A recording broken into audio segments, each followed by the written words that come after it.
नमस्कार दोस्तों, आपको रोहन क्लास में आपका स्वागत है। जैसे कि 22 तारीख एकवां महीना 2019 के CV2 का जो फर्स्ट शिफ्ट का जो क्वेश्चन साइंस का है उसको में पार्ट 1 हम करवा चुके हैं। पार्ट 1 में मतलब 20 क्वेश्चन करवा चुके हैं और 20 क्वेश्चन फिर पार्ट 2 में करवा रहे हैं। अगर आप नहीं देखें तो उसका पार्ट 1 डाला हुआ है, उसका पार्ट 1 देखिए और ये पार्ट 2 चलेगा। चलते हैं, पहला क्वेश्चन स्टार्ट करते हैं। देखिएगा, वो रहा प्रचार उद्देश्य के लिए भेजे जाने वाले अवांछनीय इलेक्ट्रॉनिक संदेश क्या कहलाती है। जिसे कोई आप देखते हैं ऐड देते हैं, जिसे आप मोबाइल चलाते हैं तो ऐड आता ना है, तो वो अवांछित इलेक्ट्रॉनिक संदेश के लिए मतलब इलेक्ट्रॉन के मतलब इलेक्ट्रॉनिक मतलब जैसे लाइन के बारे में, तार के बारे में, या कोई मतलब कि मेरा वायर इतना अच्छा है, इतना चलाता इतना है, ये इसका इलेक्ट्रॉनिक संदेश के लिए जो भेजा जाता है उसका हम स्पैम कहते हैं। स्पैम कहा जाता है। प्रचार उद्देश्य के लिए भेजे गए इलेक्ट्रॉनिक संदेश को स्पैम कहा जाता है। इसका सूत्र इसका फुल फॉर्म होता है यूनिफॉर्म रिसोर्स लोकेटर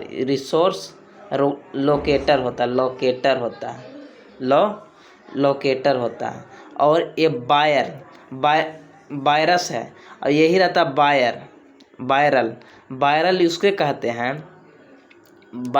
कहते हैं कि जो मतलब कम समय में पॉपुलर हो जाए उसे हम वायरल कहते हैं। ये वायरस है, ये अलग हो गया, और कंप्यूटर में वायरल होता है। चलेगा नेक्स्ट क्वेश्चन 53 के बाद देखिएगा 54 नंबर देखिएगा, वो रहा है ऊष्मा हस्तांतरण की प्रणाली कंडक्शन और संवहन द्वारा अलग किए गए निकायों के बीच संचालित होता है। मैंने बिना द्वारा अलग किए गए निकाय मैंने अलग बिना किए संचालित किया जा सकता है। निर्वात, अगर निर्वात आप नहीं अलग कीजिएगा मतलब निर्वात दम न कीजिएगा तब ऊष्मा का संचालन नहीं होगा। आप हीट दीजिएगा, चालन में भी होगा। और संवहन जानी कहते हैं द्रव और गैस में क्या होता है, संवहन होता है, और चालन केवल ठोस में होता है। ये बिना निर्वात में भी कर सकते हैं। निर्वात ना कीजिएगा फिर भी आप कर सकते हैं ऊष्मा का हस्तांतरण। और बिना छुए किसको में होता है, विकिरण में। चलिएगा नेक्स्ट क्वेश्चन 54 के बाद देखिए 58 नंबर देखिएगा। देखिए ये हल्का क्वेश्चन है। उच्चतम प्रतिरोधकता वाले सुचालक कंडक्टर की पहचान की। उच्चतम प्रतिरोधकता मतलब जानते हैं आप कि R बराबर रो L/A होता है। तो उच्चतम प्रतिरोधकता ये है रो से कहते हैं प्रतिरोधकता। आप बताइए, जिसका प्रतिरोधकता ज़्यादा होगा उसका प्रतिरोध भी ज़्यादा होगा। तब प्रतिरोध किसका ज़्यादा है, अब बताए तांबा है, एल्युमिनियम है, चांदी है। तो चांदी का ज़्यादा है, इसके अपेक्षा कम प्रतिरोध, और इसका अपेक्षा कम। और सबसे ज़्यादा प्रतिरोध किसका हो जाएगा, पारा के। और सबसे कम किसका, चांदी के। उससे ज़्यादा प्रतिरोध किसका, एल्युमिनियम के। और उससे ज़्यादा तांबा का। और सबसे ज़्यादा किसका, पारा के, कि ऊष्मा के कुचालक होता है। चलेगा नेक्स्ट क्वेश्चन 58 के बाद देखिएगा 60 नंबर देखिएगा। इसको आप समझिएगा, एकदम आसान क्वेश्चन है। शुद्ध पानी का घनत्व लवण युक्त पानी के घनत्व से क्या होता है। देखिएगा, एक आप शुद्ध पानी लिए जिसको आप डिस्टिल वाटर मतलब शुद्ध है, ठीक। और ये वो पानी लिए जिसको आप नाला का पानी ले लिए, नाला का पानी ले लिए, ठीक। अब कहिए इसको मैं लवण युक्त हो गया मतलब कोई चीज़ मिला गई, तो शुद्ध ही मिलाए तो इसका घनत्व कितना हो गया, ज़्यादा हो जाएगा। अगर कोई चीज़ में शुद्ध ही रहे तो लवण का है, शुद्ध ही ना है, तो जिसको मैं मिलाइएगा तो इसका घनत्व ज़्यादा हो जाए। लेकिन शुद्ध पानी का घनत्व लवण पानी के अपेक्षा इसका घनत्व कम होगा। और जिसका कम होगा घनत्व मतलब कहता है गरहा मतलब मोटा। तो मोटा सबसे ज़्यादा नाला का पानी होगा कि शुद्ध पानी, तो नाला का पानी होगा। तो घनत्व किसका होगा ज़्यादा, नाला का पानी के, यानी लवण हो जाएगा। इसको में जिसे समुद्री पानी होगा लवण हो गया, इसका घनत्व ज़्यादा हो गया। लेकिन शुद्ध पानी होगा तो इसका घनत्व कम होगा, क्योंकि इसको में कुछ है नहीं। तो इसका घनत्व, शुद्ध पानी का घनत्व लवण पानी से कम होगा, यानी मोटाई कम होगा। ऑप्शन नंबर ए हो जाएगा। चलिएगा नेक्स्ट क्वेश्चन। इसको बाद देखिएगा 60 के बाद देखिएगा 64 नंबर। 64 नंबर देखिए, ये भी कंसेप्चुअल क्वेश्चन है। देखिएगा इसको में जुगाड़ आप लगाइएगा। देखिएगा जब 1 kg पानी को, ये तो पानी को ये पानी रहा है, 20 हटा दीजिए 1 kg के पानी को 4 डिग्री सेल्सियस से 0 डिग्री तक ठंडा किया जाए तो उसका आयतन क्या होगा। तो आप जानते हैं कि ये आयतन हो गया। तो आयतन देखिए 1 degree Celsius, 2 degree, 3 degree, 4 degree, 5 degree, 6 degree, ये सेल्सियस में है। तो ये आयतन, जैसे आयतन आप ऐसे याद रखिए कि कोई बर्तन का आयतन कैसा होता है, ऐसे होता है। और घनत्व कहेगा तो इसका उल्टा कर दीजिएगा। जानते हैं आपकी घनत्व बराबर द्रव्यमान बटा आयतन होता है। तब इसका आयतन विद्युत का अनुपाती होगा घनत्व के। तो देखिएगा बोल रहा 4 डिग्री सेल्सियस से 0 डिग्री सेल्सियस पर लाया जाए, ठंडा किया जाए। तो 4 से 0 ला रहा है तो घनत्व में क्या हो रहा है, तो घनत्व में कुछ वृद्धि हो रहा है, माने अधिक हो रहा है। सबसे कम घनत्व कहाँ होता है, सबसे कम आयतन कहाँ होता है, कम कहाँ 4 डिग्री सेल्सियस पर। लेकिन घनत्व कहाँ कम होता है, घनत्व यहाँ 0 डिग्री पर। जिससे घनत्व कहाँ होगा, ऐसे होगा। घनत्व इसका उल्टा होगा, आयतन के उल्टा। तो घनत्व कम 0 पर और आयतन कम 4 डिग्री पर। तो आयतन 4 डिग्री यहाँ पर ही कम है और 0 पर जाने थी बढ़ रहा है, तो बढ़ जाएगा, माने अधिक हो जाएगा। तो 4 से 0 जाने में कुछ हो जाएगा, अधिक हो जाएगा। और इसका घनत्व का था उल्टा हो जाता। 64 के बाद देखिएगा, उसके बाद 69 नंबर देखिएगा। 69 देखिएगा, एक अच्छी क्वेश्चन है। देखिएगा यह बताया कि किसी धातु में तार के प्रभावित होने वाली धारा, विद्युत धारा, तापमान समान हो, तापमान कांस्टेंट हो, तो छोरों पर संभावित अंतर v के समानुपाती होगा। तो आप जानते हैं कि v बराबर IR होता है, समानुपाती है ना। ये किसने दिया था, ओम ने दिया था। ओम का नियम है, ये तापमान के लिए है, जूल का नियम, माने उष्मा के लिए कहेगा तो जूल का नियम। कूलम किसका, आवेश के लिए कौन K इंटू F बराबर K into Q1 into Q2 बटा R स्क्वायर, एम्पियर के धारा का नियम। चलिएगा नेक्स्ट क्वेश्चन। एम्पियर का नियम नहीं है, ये धारा कैसा मात्र एम्पियर होता है, इसका कोई एम्पियर का नियम नहीं था। 69 के बाद देखिएगा 73 नंबर देखिएगा, बहुत अच्छी क्वेश्चन है। देखिए अगर आप चाहिएगा तो याद भी कर सकते हैं, और न तो आपको हम इसका सूत्र लिखेंगे, आप उसको बनाइएगा। देखिएगा इसका बोरा उसमें चालकता की इकाई क्या होती है, तो इसका याद रखना है। ये मतलब जूल सेकेंड एम ग्राम केल्विन इनवर्स होगा। आपका यह कैसे तब देखिए, इसका उसमें चालकता का सूत्र होता है उसमें ऊर्जा गुने मोटाई बट्टा क्षेत्रफल गुने ताप गुने समय। तो आप ही बताइए, ऊर्जा का कुछ होता है, जूल हो गया। ये मोटाई है तो मोटाई एम ही हो गया, और मोटाई ए भी है, ए भी क्षेत्रफल तो एम स्क्वायर हो गया। तो इसको क्या कीजिएगा, एगो से एगो काट दीजिएगा तो नीचे वाला ऊपर आ जाएगा, तो एम इनवर्स में हो गया। ये तापमान देखिए, तापमान के ऐसा मतलब कुछ है, केल्विन होता है। तो नीचे है तो ऊपर जाएगा तो माइनस में केल्विन इनवर्स। इस समय नीचे है तो कहाँ, सेकेंड इनवर्स। तो क्या हो गया, जूल हो गया। और इसको बाद सजा दीजिए, जूल हो गया, इस सेकेंड हो गया, तो ये जूल हो गया, सेकेंड हो गया, द्रव्यमान हो गया एम इनवर्स, और केल्विन हो गया, केल्विन हो जाएगा। यानी ऑप्शन नंबर कौन हो जाएगा, अब बताइए ऑप्शन नंबर कौन हो जाएगा। एम हो गया मीटर इनवर्स हो गया, यानी किसका क्षेत्रफल, इसको से कट गया तो मीटर स्क्वायर था। ये मीटर था, ये मीटर स्क्वायर था। तो एगो मीटर से एगो मीटर खत्म हो गया, तो मीटर इनवर्स हो गया। नीचे से ऊपर जाएगा तो माइनस में होगा ना। आप देखते ना कि 1/10 लिखते हैं तो ऊपर लगते हैं तो -10 लिखते ना है, माइनस में हो जाता ना है, इसी प्रकार। चलिएगा नेक्स्ट क्वेश्चन 73 के बाद देखिएगा। इसको याद भी कर सकते हैं, आप समझे तो इसको याद भी कर सकते हैं, सूत्र भी याद कर सकते हैं, इसका ज़रूरत उतना नहीं है। 73 के बाद देखिए 74 नंबर।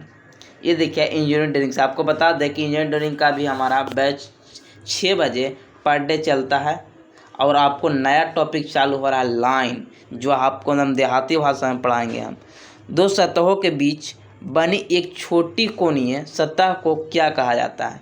दो सतहों के बीच, मान लीजिए एक सतह है, एक सतह दो सतह, दो सतहों के बीच के बने कोण को हम लोग चैम्बर कहते हैं, चैम्बर कहते हैं। इस सर्वोच्च रेखा, अब ज्योग्राफी में पढ़ते होंगे कि किसी पहाड़ियों क्षेत्र में जो रेखा बना के हम लोग सिंचाई करते हैं सर्वोच्च रेखा होती है, समोच्च रेखा होती है। कॉलर तो नहीं होगा, चक्र, ये पहिया वाला चक्र होता है। चलेगा नेक्स्ट क्वेश्चन 74 के बाद देखिएगा 78 नंबर। 78 नंबर देखिएगा। 78 नंबर, गर्दन को सीधा करने के लिए सिर को ऊपर उठाना क्या कहलाता है? तो गर्दन के सीधा के लिए, तब पहले फिंगर फैन तो काट दीजिएगा कि फिंगर नहीं उठता है। कलाई खींचना ये भी काट दीजिए। अब दो बचा, बच्चे खींचा, यानी छाती उठता है। बच्चे मतलब कुछ ही, ये छाती वाला का ही है तो छाती उठता है, ये तो फेफड़ा के सांस के लिए होता है। ठुट्ठी उठाना, सीधा गर्दन उठाने के लिए ये ठुट्ठी देखिएगा जहाँ पर दाढ़ी आता है, यानी ठुट्ठी पर टक्कू यानी उकड़दू मुद्रा, इसको याद रखिएगा। ठुड्डी को टक मतलब ठुड्डी जो जहाँ पर दाढ़ी आता है वहाँ ठुड्डी को टक मतलब ठुड्डी को उठाना, गर्दन को सीधा करने के लिए उठाया जाता है। ये ऑप्शन नंबर 3 हो जाएगा। 78 के बाद देखिएगा 81 नंबर। 81 नंबर देखिएगा, 1 मील लगभग किलोमीटर बराबर, ये तो जानते हैं आपकी 1.6 किलोमीटर होता है। एक लाइट ईयर बराबर बता दीजिए, कमेंट बताइएगा। 81 के बाद देखिएगा, 81 के बाद 82 नंबर देखिएगा। 82 नंबर का है, देखिएगा ये कुछ नहीं है, एकदम हल्की क्वेश्चन है। आप जानते हैं कि पृथ्वी पर वजन, द्रव्यमान नहीं कहेंगे, वजन कहेंगे। वजन यानी डब्ल्यू कितना होता है चंद्रमा के? अगर चंद्रमा पर गुरुत्वाकर्षण यहाँ अगर 6 है तो यहाँ 1 होगा, तब वजन भी कितना, यहाँ 6 होगा तब वजन यहाँ 1 होगा। वजन यानी डब्ल्यू ई मतलब वजन किसका? अर्थ के, तो 6। अब मून के वजन यहाँ 1 होगा, अपेक्षा कितना हो गया? 6 रेशियो, ऑप्शन नंबर 3। कोई सूत्र की जरूरत ना है। आप जानते हैं कि द्रव्यमान वजन समानुपाती डब्ल्यू बराबर mg होता है, जितना वजन होगा जितना गुरुत्वाकर्षण होगा। 82 के बाद देखिएगा 83 नंबर। 83 नंबर देखिएगा, काज करते समय अगर आप अभी पढ़ रहे होंगे इंजीनियरिंग वाला में, जिसको मैं आपको हम लीवर एंड सिंपल मशीन में पढ़ाए हैं। कार्य करते समय घर्षण के प्रभाव को कारण मशीन का कार्य आउटपुट, कार्य इनपुट की अपेक्षा कम होता है, हमेशा कम होता है। अगर पूरा हो जाए यानी 100% जितना दें उतना निकल जाए तो उसे आदर्श मशीन कहेंगे, जो संभव नहीं है। अगर देते हैं मान लीजिए 10 न्यूटन और निकल रहा 8 न्यूटन, तो ये हमेशा कम में न दे रहा है। हमेशा कोई भी मशीन कम यूज करता है, यानी कम देता है इनपुट, जितना देते हैं जितना आउटपुट नहीं देता है। 83 के बाद 85 नंबर देखिएगा। 85 अभी देखिए कुछ नहीं करिएगा इसको में। लकड़ी का कोई गुटका पानी में अपने आयतन कितना सा तैरती है? तो मान लीजिए कोई भी 100% होता है, 100% होता है, 100% होता है। 100% बराबर 1000 हो जाएगा, 10 के पावर 3। अब बताइए 100% बराबर 1000 हो जाएगा, क्यों?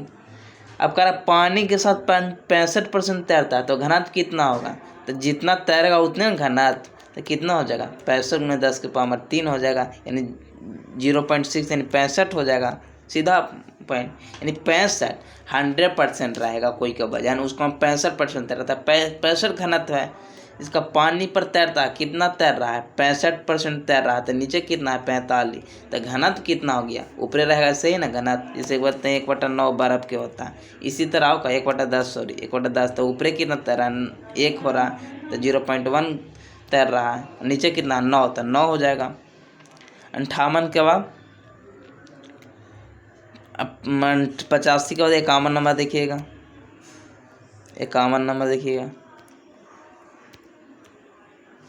51 नंबर है। ऊंचाई एच और 20 kg, एम बराबर कितना है 20 kg, एम बराबर कितना है 20 kg, 20 kg। एच कितना है, एच निकालना है। गति स्थित ऊर्जा कितना है 600, अब एच निकालना है तो आप लगा दीजिए। स्थिर ऊर्जा बराबर कौन सी होता है, पोटेंशियल एनर्जी बराबर एम जी एच लगता है। 600 जूल है।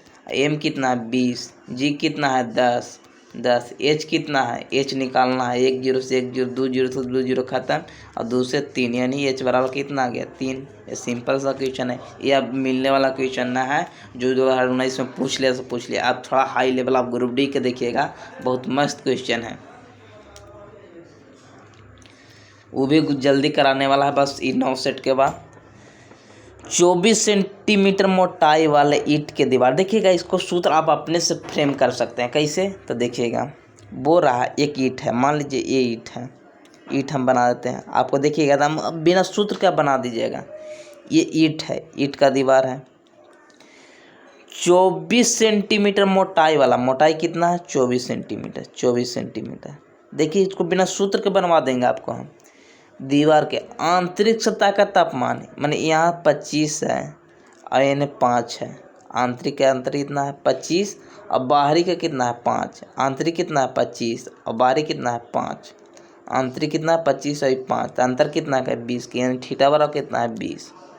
अगर सूत्र याद नहीं है फिर भी बनवा देंगे। दीवार के प्रति मीटर के माध्यम से ऊष्मा की दर यानी Q/T मैंने ऊष्मा का दर हो गया, दर ही ना होता है कि मैंने ऊष्मा और दर, ऊष्मा बता दर मैंने समय। चालकता कितना है, वो ईंट है इसका चालकता कितना है 0.15। देखिएगा अगर आप इसको निकालें हैं Q/T तो इसको देखिए ईंट के दीवार देखते होंगे तो जितना मोटा रहता है उतना हीट जाता है नहीं। अब देखिएगा कि जितना मोटा होगा उतने हीट कम स्थानांतरित होगा। जिससे कोई आप ले लिए पतला चीज़, उसको जल्दी गर्म होगा कि मोटा जल्दी गर्म होगा, तो नहीं, कहिएगा कि मोटा देरी से होगा पतला कम। तो मैंने उल्टा इसको में काम हो रहा है।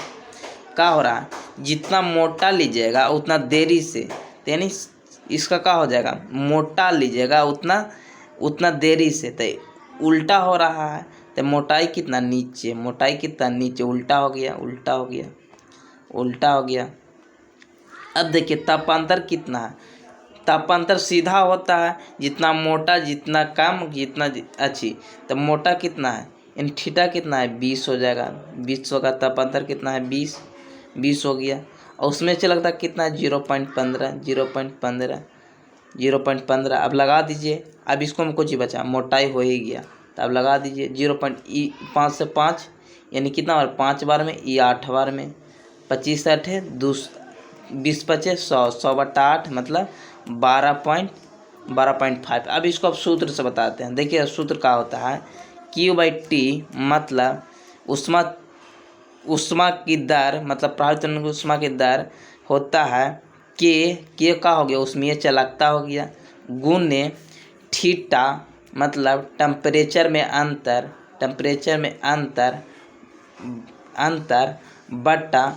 बट्टा का होता है बट्टा मोटाई। अब बिठा दीजिए कितना है, अब 0 पॉइंट उसमें चलता कितना है 0.15 गुने थीटा कितना है, ये अंतर कितना है 25 और 20, 25 और 5 तो 20 हो गया। अब मोटाई कितना है 24, तो 24 सेंटीमीटर में है। और इस सब देखिएगा ये सही मात्रा मीटर में है, ये सही मात्रा में कहते 0 कितना 6424। ये 5 बार में, ये 8 बार में, 25 8 200 वर्ष पर। आप सूत्र से भी याद कर सकते हैं, नहीं तो समझे होंगे नहीं, हमको उम्मीद होगा क्योंकि आप थ्योरी नहीं पढ़े हैं। 92 के बाद 93 नंबर देखिएगा। 93 आप मैथ पढ़ रहे होंगे तो आराम से बना देंगे। किसी वस्तु द्वारा तय की गई कुल मार्ग कोची होता है, दूरी होता है, कुल मार्ग किसी वस्तु द्वारा तय की कुल मार्ग लंबाई। तो कुल मार्ग मतलब कुल दूरी, एक मार्ग है मतलब इस सड़क पूरा सड़क की, तो कुल दूरी स्थित वस्तु का स्थानांतरित होने वाला कुल समय तो आप कहाँ निकालते हैं, औसत चाल निकालते हैं, यानी औसत गति हो जाएगा, सीधा बात। अब मैथ में निकालते हैं कुल दूरी बटा कुल समय बराबर औसत चाल, ये औसत गति हो गया फिजिक्स के अनुसार। चलिएगा नेक्स्ट क्वेश्चन 93 के बाद देखिए 96 नंबर देखिएगा। ये अभी देखिए आदर्श मशीन की बात कर रहे थे। किसी मशीन की दक्षता कभी भी नहीं हो सकती, 100% कभी नहीं हो सकती। अगर हो जाएगा तो उसे आदर्श मशीन कहेंगे। ये हल्का क्वेश्चन था, अभी बताए थे हम। 96 के बाद देखिएगा 98 नंबर देखिएगा। को समय दर के तौर पर तय किया जाता है, जिस काम पर किया जाता है ऊर्जा हस्तांतरित की जाती है। तो आप जानते हैं कि शक्ति बराबर क्या होता है, शक्ति बराबर कार्य बटा समय, माने कार्य करने की दर को शक्ति कहते हैं और कार्य करने की क्षमता को ऊर्जा कहते हैं। माने कार्य और ये हो गया ऊर्जा। कार्य करने की दर को शक्ति कहते हैं और कार्य करने की दर को शक्ति कहते हैं, कार्य करने की क्षमता को ऊर्जा कहते हैं। इन ऑप्शन नंबर कौन हो जाएगा, ए हो जाएगा। और दूरी तो जानते हैं, बल बराबर कुछ एफ बराबर एम में और ए का एस दूरी है। चलेगा नेक्स्ट क्वेश्चन 98 के बाद देखिएगा 99 नंबर लास्ट क्वेश्चन। अगर आप लास्ट तक बने हैं तो बहुत अच्छी बात कि आप कुछ सीख के गए। लास्ट में ही भारी क्वेश्चन मिलती है। 1 kg का द्रव्यमान वाली वस्तु 10 मीटर वेग से चल रही है तो गति हो जाता है 1/2 mv² लगा दीजिए, mv²। 1/2 गुने m कितना 1 kg गुने 10⁻100। आप जान रहे हैं कि हल्का क्वेश्चन सिलेक्शन नहीं दिएगा, भारी देगा, यानी 50 जूल। ये आप खुश होंगे, लेकिन ये क्वेश्चन आने वाला नहीं है, थोड़ा सा मोनेटाइज हो गया है। चलेगा, जय हिंद, जय भारत। सब्सक्राइब कीजिए, लाइक कीजिए और शेयर कीजिए, कमेंट में जरूर बताइए कैसा लगा और क्या आपको और चाहिए।